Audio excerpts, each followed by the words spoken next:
deflection of charged particle, deflection of charged particle, charged particle,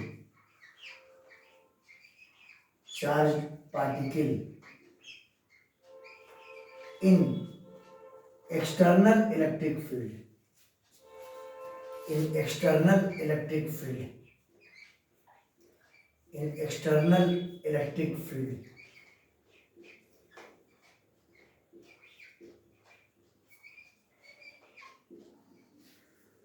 मतलब पहले से कोई इलेक्ट्रिक फील्ड प्रेजेंट होगा और उसमें किसी दूसरे चार्ज पार्टिकल को लाएंगे, उसको मूव कराएंगे, तो उसमें डिफ्लेक्शन कितना होगा।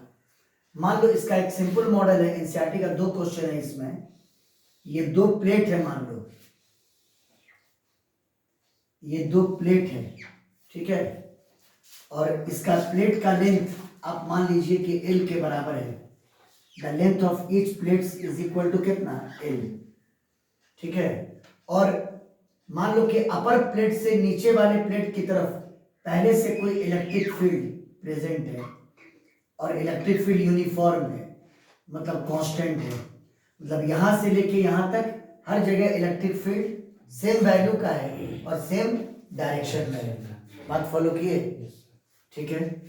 मतलब a uniform electric field, a uniform electric field, a uniform electric field, a uniform electric field, E vector exists, E vector exists between two plates, between two plates, between two plates as shown in figure, जैसा कि figure में आपने दिखाया है। बोलो clear है, ठीक है। दोनों का जो लेफ्ट एंड है उसके बिल्कुल मिडिल पे आ जाओ, मतलब O पर, है ना, और O पर एक पार्टिकल लो जिसका चार्ज Q है और मास M है, समझ गए। O पर एक पार्टिकल लो जिसका चार्ज क्या है, Q, और मास क्या है, M, और उस पार्टिकल को हॉरिजॉन्टली आप प्रोजेक्ट कीजिए विथ वेलोसिटी U, समझ गए बात को। बोलो क्लियर है। ए particle having charge Q and mass M is projected horizontally with velocity कितना, U. A particle having charge Q, having charge Q, having charge Q and mass M, and mass M is projected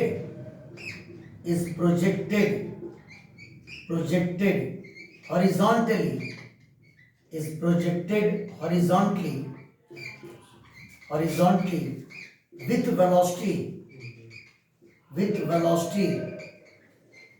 velocity कितना, U, with velocity U। बोलो clear है, ठीक है, कोई दिक्कत। Charge मान लो negative है, यानी -Q चार्ज है। कितना चार्ज है, -Q। चार्ज को मान लेते हैं नेगेटिव, कोई दिक्कत उससे नहीं है।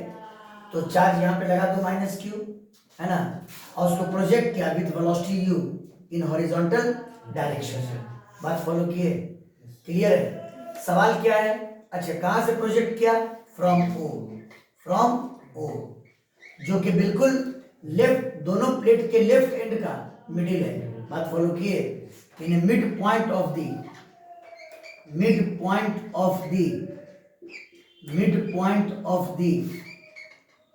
Left plate, mid point of the left plate, mid point of the left end of both plates, left end of both plates, left end of both plates. बोलो क्लियर है। यहां से आपने एक चार्ज को प्रोजेक्ट किया। सवाल है, जब ये चार्ज प्लेट से बाहर निकलेगा, दोनों प्लेट का जो लेंथ है वो कितना है, L, तो अगर वो बाहर निकलता है तो आपको निकालना है कि बाहर निकालने के समय उसमें वर्टिकल डिफ्लेक्शन, जैसे ये हॉरिजॉन्टल है तो ये वर्टिकल होगा, तो वर्टिकल डिफ्लेक्शन उसमें कितना प्रोड्यूस होगा। समझ गया बात को। find the vertical deflection, find the vertical deflection, find the vertical deflection, find the vertical deflection produced in charge, produced in charge as it comes out of the plate, as it comes out of plate. जब वो plate से बाहर निकलेगा तो उसमें vertical deflection कितना produce होगा। बात आई समझ में? चलो बता दो।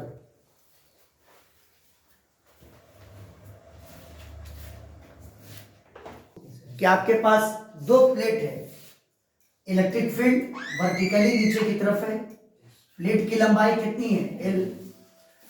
दोनों प्लेट के लेफ्ट एंड के मिडिल पॉइंट से आपने एक चार्ज माइनस क्यू जिसका मास m है उसको u वेलोसिटी से आपने क्या किया? प्रोजेक्ट किया। कहता है जब ये चार्ज प्लेट से बाहर निकलेगा तो उसमें वर्टिकल डिफ्लेक्शन कितना होगा। देखो जैसे मान लो कि हॉरिजॉन्टली आपने प्रोजेक्ट किया तो ये हॉरिजॉन्टल लाइन है, अरे बोलो ना। तो अगर ये चार्ज बिल्कुल स्ट्रेट आ जाता तो कोई वर्टिकल डिफ्लेक्शन नहीं होता, नहीं समझे? अगर चार्ज बिल्कुल स्ट्रेट चला जाता तो कोई वर्टिकल डिफ्लेक्शन नहीं होता।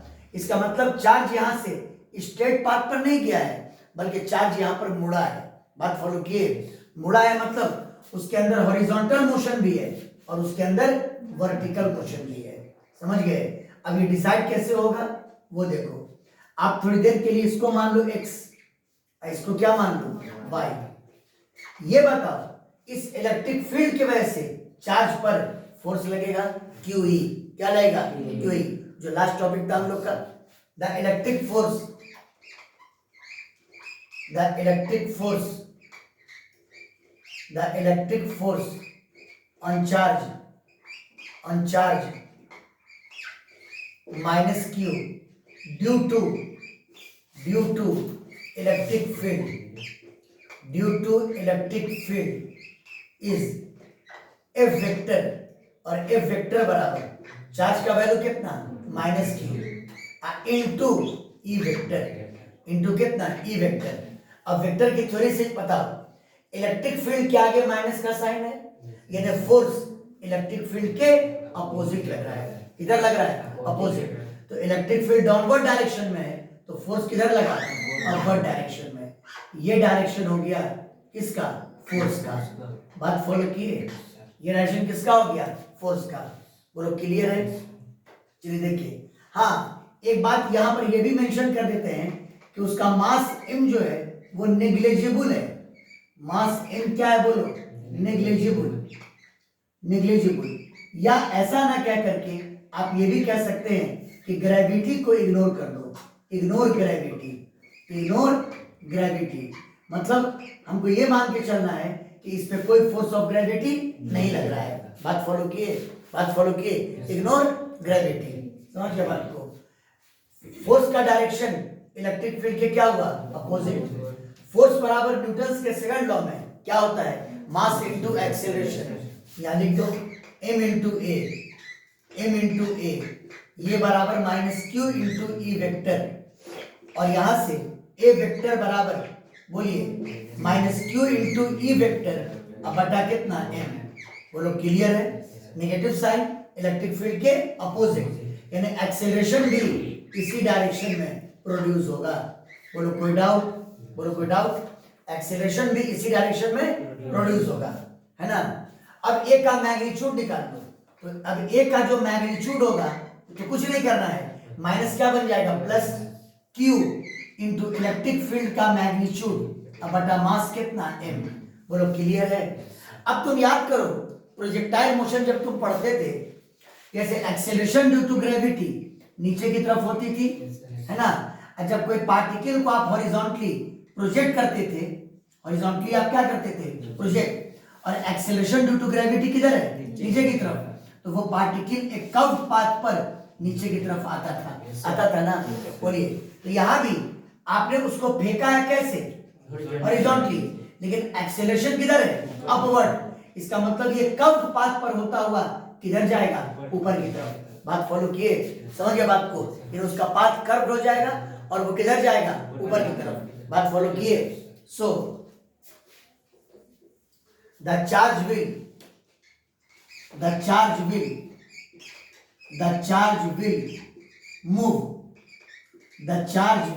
move on a curved path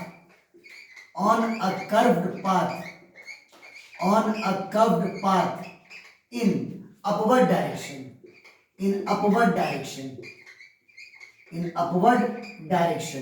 और उसके अंदर दोनों तरह का मोशन होगा, एक हॉरिजॉन्टल मोशन भी और एक वर्टिकल मोशन भी। क्लियर है?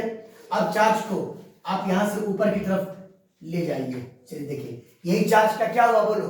पाथ। ये चार्ज का क्या हो गया? पाथ। इसी पाथ पर मूव करता हुआ चार्ज यहां पर पहुंचा और ये वो पॉइंट है जहां से वो प्लेट से क्या करेगा? बाहर निकलेगा। प्लेट से क्या करेगा? बाहर निकलेगा। ये पी पॉइंट मान लिया। पी पॉइंट यानी एग्जिट पॉइंट। क्या मान लिया बोलो? Exit point. यहां से वो बाहर निकलेगा। तो क्वेश्चन यही पूछ रहा था कि जब वो प्लेट से बाहर निकलेगा तो उसमें वर्टिकल डिफ्लेक्शन कितना हुआ? सोचो, चार्ज को जाना चाहिए था बिल्कुल स्ट्रेट, बोलिए ना, लेकिन चार्ज मुड़ गया ऊपर की तरफ। तो गौर करो, ये जो वर्टिकल हाइट है, क्या यही वर्टिकल डिफ्लेक्शन है?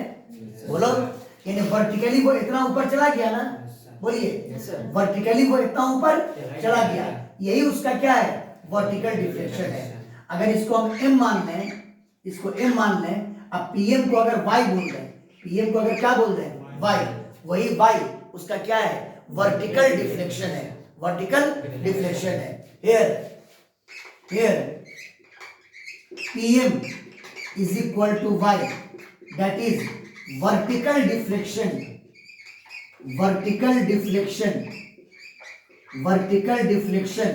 of charge, vertical deflection of charge. तो आपको इसी y का वैल्यू जानना है कि कितना वर्टिकल डिफ्लेक्शन चार्ज में प्रोड्यूस हुआ। बात फॉलो किए? और कैसे निकालेंगे? तो बिल्कुल प्रोजेक्टाइल के पैटर्न पर एक बार पढ़ेंगे x मोशन और एक बार पढ़ेंगे क्या? y motion. बोलो क्लियर है? उतारिए।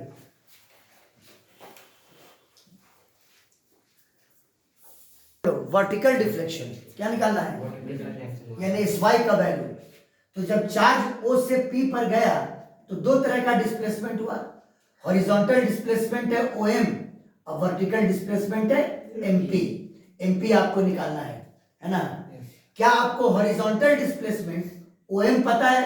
हाँ, OM का मतलब लेंथ ऑफ द प्लेट, यानी कितना है? L, है ना? यानी हॉरिजॉन्टल डिस्प्लेसमेंट आपको पता है और वर्टिकल डिस्प्लेसमेंट आपको निकालना है। अब प्रोजेक्टाइल को पढ़ने का तरीका हुआ करता था कि मोशन को दो पार्ट में स्प्लिट कर दो, एक x मोशन और एक y मोशन। ठीक है? उसके लिए पहले a का दोनों कंपोनेंट निकाल लो। बताओ, a का x कंपोनेंट, तो a और x के बीच में एंगल कितना बन रहा है? 90 डिग्री, जीरो हो जाएगा।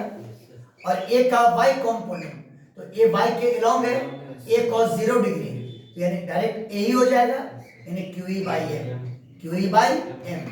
तो ये a का x कंपोनेंट और ये a का क्या? y component. बोलो क्लियर है? चलो मोशन तोड़ते हैं हम। For horizontal